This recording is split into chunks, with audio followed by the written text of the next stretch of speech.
Hello, Alex. How are you doing?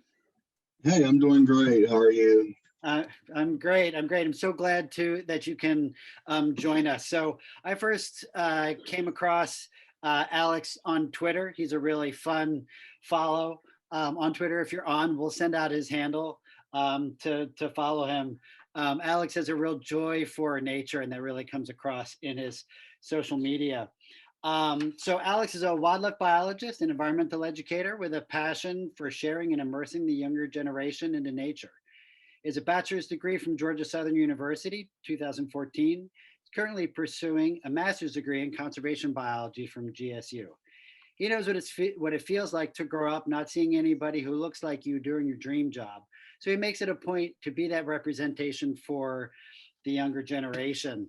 Um, when we decided that we wanted to start the Sea Turtle Inclusivity Fund, it was around when the recent racial justice protests and everything here, and we decided that we just put up supportive stuff on social media, but we wanted to go further than that. We didn't want to just show that we support inclusivity in this world. We wanted to really do something about it. So we've launched this Sea Turtle Inclusivity Fund. What that will do is help students who are college students who are Black, Indigenous, or people of color to go and do field work with sea turtles, because that's a really important way to be able to advance your career in this field. But what ends up happening in a lot of places is that people have to pay to go volunteer, or at least the travel and work for free. And that really excludes a lot of people from being able to do that. So we launched this scholarship to be able to cover those travel costs, and so that somebody cannot forego a summer of earning income while trying to advance their career. So Alex is an advisor to the program as well. He also wrote a tremendous blog post for us that I will send out as well about what it's like being Black in sea turtle conservation. So Alex, first, thank you so much for being an advisor to our fund, for writing the blog post, and for joining us tonight. You're welcome. Thank you for having me. Yeah, it's our pleasure. So tell us about how you first got introduced to nature and got interested in biology and studying and teaching about this stuff. Yeah, so I grew up. I was actually very fortunate, and was able to go fishing with my dad, uncles, and brothers. So that's kind of how I got there. And I would always be like amazed by the great blue herons that was fishing right beside us, or seeing the red-tailed hawk flying over. That's like my spark bird. So just seeing that red tail and having the sun like shine through that red, and it was just like so beautiful. So that kind of like always got me into nature. And then like in terms of like went from like admiring nature to like being on sports teams and getting in trouble or getting close to being hit by the ball because I was more intrigued by the ants and insects that were crawling over the field than actually paying attention to what was going on about during the sporting event. So that switched from now being old enough to actually cut grass, and then taking hours to cut the grass. Like we only have like a quarter acre, but I would take an hour or more to cut it because I was trying to see what was running away from the lawnmower, looking at for the snakes and the frogs that are hopping away, instead of just straight cutting the grass. So that kind of is how I got into nature. And then like growing up, I knew I wanted to do something with wildlife, but I wasn't exactly sure what that was.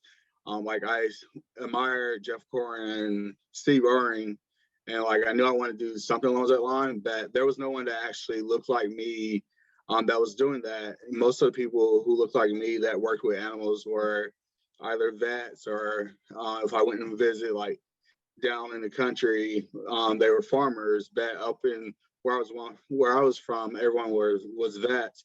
So I thought I would do that for up until freshman year not high school, freshman year of college, and then I realized like the high depression rates for vets. So I switched my major and decided to be a middle grades education minor in biology, but that didn't last long because I took a field biology course. It was actually ornithology. And I was like, yo, this is what I want to do. Like being outside, like listen to the birds, looking for them, and then study them was just like breathtaking to me. I was like, no, this is what I'm going to do. I'm going to make being a wildlife biologist work no matter what. So I switched my major back to biology and went through college and got my degree in biology. So that's kind of like my start into the love for nature. That's great. Well, we're glad you didn't get injured playing baseball, getting distracted by the nature around you. So, tell us a little bit about your experience with sea turtles. Where have you worked? What kind of research have you done on these animals? Yeah, so like my first experience with sea turtles started out at the Georgia Aquarium. I was educator there, so I would educate about the green sea turtle at the Georgia Aquarium tank. He's a massive turtle there, so I would spend most of the time talking about him because I just like how like nonchalant he was floating around the enclosure. So I did that for for almost a year. Then I accepted a position with the U.S. Fish and Wildlife Service up in Wisconsin and did that for a year. And then I finally got my big break with sea turtles when I accepted a job with the National Park Service down at Padre Island National Seashore. So my position, we were mostly focusing on nesting Kemp's Ridley sea turtles. So they're the smallest sea turtle species, and then they're critically endangered. I mean, a cool little fact about them that they're one of the only species that like nest during the daytime. So my job down there as a sea turtle biologist was to ensure that when they were nesting safely, like Texas, the beach is considered a roadway in the Constitution, so people can drive on the beach. So obviously, we don't want people hitting these turtles. So we were there to make sure that they were able to nest and re-enter the water safely without any problems. And then, secondly, like since they are critically endangered, we did collect the nests and protect them. So we would take them to either an incubation room, or if we were farther down island, we would put them in a natural corral so they can hatch on natural premises without like predators. So we had basically a giant tennis court that was filled in with sand to protect them from predators. So we ensured that they nested, and then our second job was to protect any sea turtles that were stranded, whether it was from them getting sick or injured from natural predators, but also human caused problems like fishing gear, nets, plastic. So we were responding to any stranded sea turtles. So I did that for a little over 2 years, and then later on I went and got a position as an endangered species observer and protected sea turtles from dredging operations. So making sure that the turtle exclusion device was operational when dredging ships were digging up sand or deepening channels, just to ensure that they were safe and they weren't taking any sea turtles. So that's a little bit about the research and my sea turtle experience.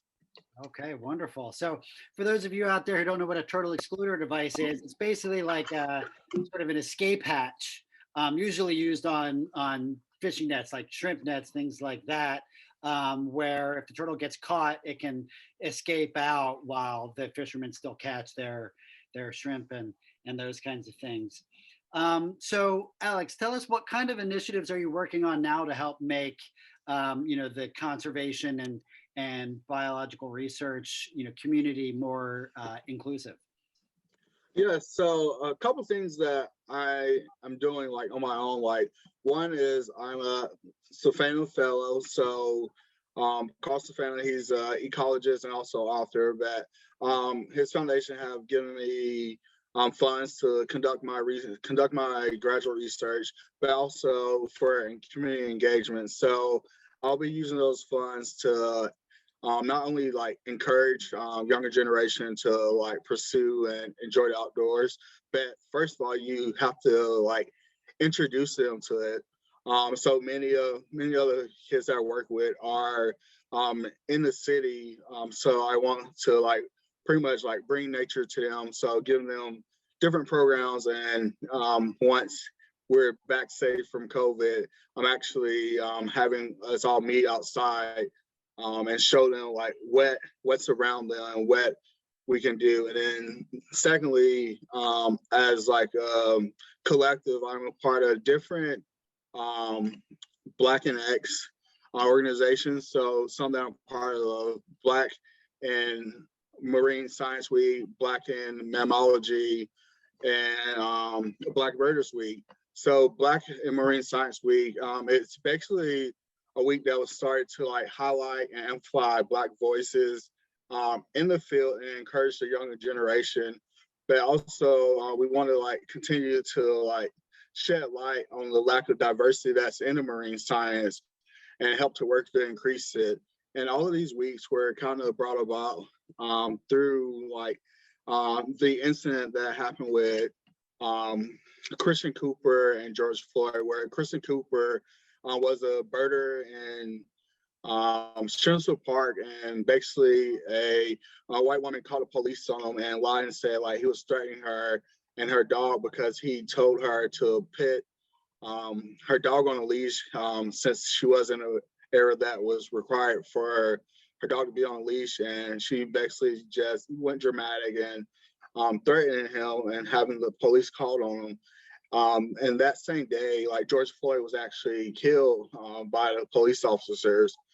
So we were kind of just want to highlight like this isn't like an isolated incident. Like Black and other people of color are not really able to experience the outdoors in the same way that many of our white counterparts are. We're not able to all the times go out to look at birds without someone questioning if we belong, or maybe if we're going to look at birds, we have to take protective measures of always having our ID on us, not wearing a hoodie so that we don't look sketch or we don't look like we're not belong. Like even when I'm conducting research down in my research area, my field site, like I still have to like be as look as friendly as possible, like I belong, even though like no one should be coming up and bothering me while I'm conducting research. But I still have to look as friendly as possible. So all these weeks were just to highlight like it's we are not able to do the same things that our white counterparts are without being harassed. But we also want to highlight and amplify that we are out here, and there's others like you. There's other Black people and people of color that are out here in these fields, in the marine science field, in the mammalogy field. If you want to be here, like we're here, and then next we're also reclaiming these areas. Like it's for everyone. So nature is for everyone. Marine science is for everyone. So we all should be able to have the same opportunities and funding to be able to pretty much like break through in this field, do the job that we want to do, pursue the dream that we want to dream and pursue. So we're trying to create the perfect opportunity for that. Wonderful. Well, that's great. Yeah, it's been really fun to follow all these different weeks. Every single week, there's another another week of Black and different sciences, and it's been so fun to follow, so fun to see folks like you, like Carly Jackson, who's another advisor to the program, really grow your profile and become leaders in this field. So we're running a little late on time, but Alex, that was really wonderful. Again, thank you so much for your leadership on this and your support for this fund, and we look forward to working with you for years to come on these issues. Yeah, thank you for having me, and I'm definitely looking forward to all the great work that we're going to do. It's fun. Yeah, Yeah, it's exciting. It's exciting stuff. All right. All right. Thank you so much, Alex.